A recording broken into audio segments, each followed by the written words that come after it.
નમસ્કાર મિત્રો, D farmer ચેનલમાં તમારું સ્વાગત છે। દેશ, દુનિયા અને ગુજરાતના તાજા, મોટા અને સૌથી મહત્વના સમાચાર જાણીએ તે પહેલા ચેનલમાં નવા છો તો ચેનલને જરૂરથી સબસ્ક્રાઇબ કરી દેજો। રશિયાએ ફરી નિભાવી મિત્રતા, ખાડીમાં યુદ્ધના કારણે મુશ્કેલીમાં મુકાયું ભારત તો મદદ માટે આગળ વધાર્યો હાથ।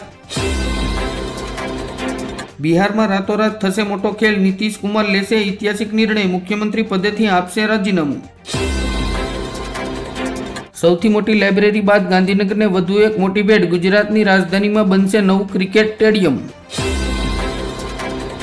હવે ખેડૂતોને મળશે 36,000 રૂપિયા, એક પણ રૂપિયો ખર્ચ્યા વગર દર મહિને આવશે 3,000 રૂપિયાનું પેન્શન। ઈરાન ઇઝરાયલ યુદ્ધની વચ્ચે મોરબીનો સિરામિક ઉદ્યોગ બંધ થાય તેવી શક્યતા, ઉદ્યોગકારોમાં ચિંતાનો માહોલ। શ્રીલંકાના દરિયાકાંઠે સબમરીન યુદ્ધ, ઈરાની જહાજ અચાનક જ ડૂબી ગયું, 110 લોકો ગુમ।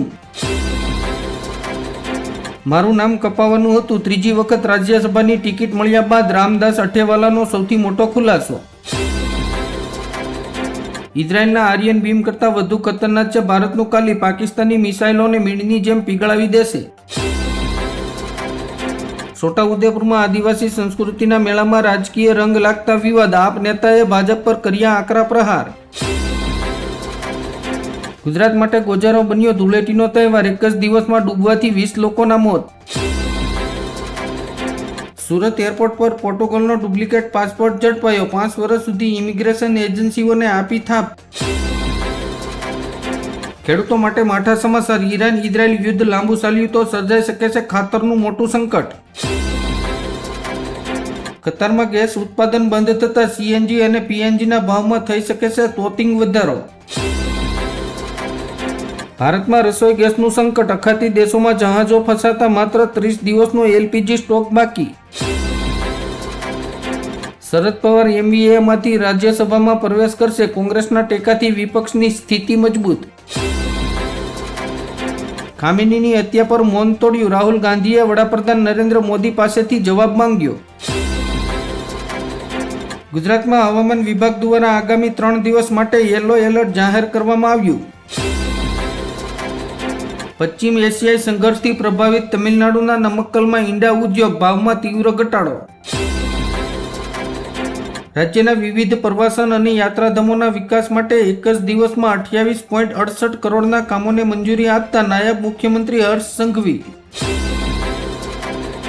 અમદાવાદ શહેરમાં ટ્રાફિક પોલીસની લાલાખ, એક જ અઠવાડિયામાં 22,000થી વધુ વાહન ચાલકો દંડાયા, 1.47 કરોડનો દંડ વસૂલ્યો।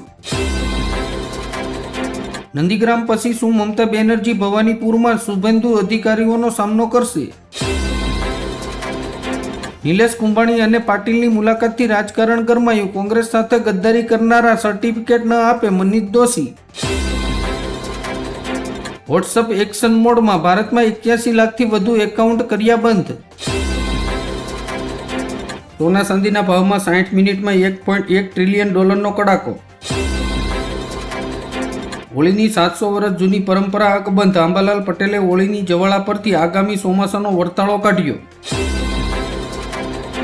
ઈરાને અમેરિકાને આપી અત્યાર સુધીની સૌથી ભયંકર ધમકી, જ્યાં દેખાશે ત્યાં ઠાર મારીશું। ગાંધીનગર આર્મી હેડક્વાર્ટરની મુલાકાતે ભારતીય સેનાએના વડા ઓપરેશનલ લોજિસ્ટિકની કરી સમીક્ષા, સૈનિકોને આપ્યા એવોર્ડ। ચંદ્રગ્રહણ 2026માં ભારતના આકાશમાં દેખાયો ડબલ મૂન, આસામથી દિલ્હી સુધી જોવા મળ્યો નજારો, હવે 2029માં સર્જાશે આ ઘટના। સ્વદેશી ઘાતક ડ્રોન શેષનાગ 150નું સફળ પરીક્ષણ, 1000 કિલોમીટરની રેન્જ, બદલાશે યુદ્ધની વ્યાખ્યા।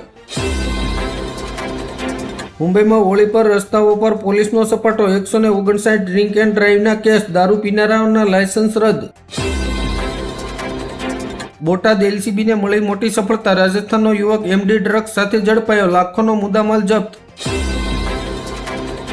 ખાડી દેશોમાં તણાવ વચ્ચે ભારતીય નાગરિકોની સુરક્ષા માટે પીએમ મોદીએ અલગ અલગ દેશોના 8 નેતાઓ સાથે કરી વાત। અમદાવાદમાં લવ જેહાદ, લગ્ન માટે યુવક યુવતી વકીલના વેશમાં આવ્યા, હિન્દુ સંગઠનોના હોબાળો। ક્રોમ બ્રાઉઝર વાપરનારાઓ માટે ભારત સરકારની હાઈ રિસ્ક ચેતવણી, હેકર્સ કરી શકે છે તમામ ડેટાની ચોરી। ઇલેક્ટ્રિક વાહનોના વેચાણમાં ભારતે રચ્યો ઇતિહાસ, દેશમાં કુલ ઈવી વેચાણનો આંકડો 60 લાખને પાર.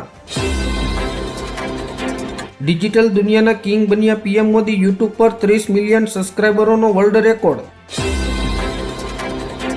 અમેરિકામાં ગ્રીન કાર્ડ અને વર્ક પરમિટ મોંઘા થયા, 1 માર્ચથી ફીમાં વધારો અમલી. સુરતમાં દેશનો પ્રથમ barrierless multilane free flow digital toll plaza કામરેજમાં કાર્યરત થયો. ખબર જ ખબર, ઈરાન પર તૂટ્યો દુઃખનો પહાડ, ગાઝાનો ઉલ્લેખ કરીને ફોટો શેર કર્યો. સ્કૂલની ઉઘાડી લૂંટનો મોટો દાખલો, ગુજરાતીએ વાયરલ કર્યું પહેલા ધોરણના પુસ્તકનું 4000 રૂપિયાનું બિલ. ભારતમાં એક્સ પર 18+ સામગ્રી પર પ્રતિબંધ, એલોન મસ્કના નિર્ણયથી સોશિયલ મીડિયા પર હોબાળો. 3 કરોડ ગુજરાતીઓ માટે સૌથી મહત્વની યોજના, 3500 કરોડ રૂપિયા ખર્ચ કરે છે સરકાર. 4 દિવસમાં ભારતને તેલ ભાવ અને રૂપિયાની નબળાઈથી આશરે 2000 કરોડ રૂપિયાનું નુકસાન. આપ નેતા કિરણ દેસાઈએ હર્ષ સંઘવીના ગૌ હત્યા નિવેદન પર સરકારને કર્યા તીખા સવાલો.